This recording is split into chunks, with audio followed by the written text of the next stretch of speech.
سلام بچه ها، امروز اومدم آموزش این بهتون بدم که چجوری در کالاف با سکه الان بهتون نشون با سکه 6000 تا چجوری آدمک بگیره.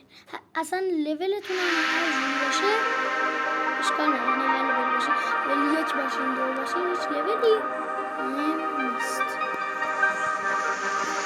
بچه یکی لازم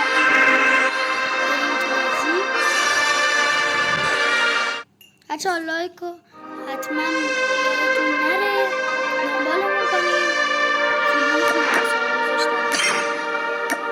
خب بچه ها نگاه، شما در این قسمت الان بازار شما این قسمت نگاه که سفید شد روی خونه میای میریم پایین. خب میریم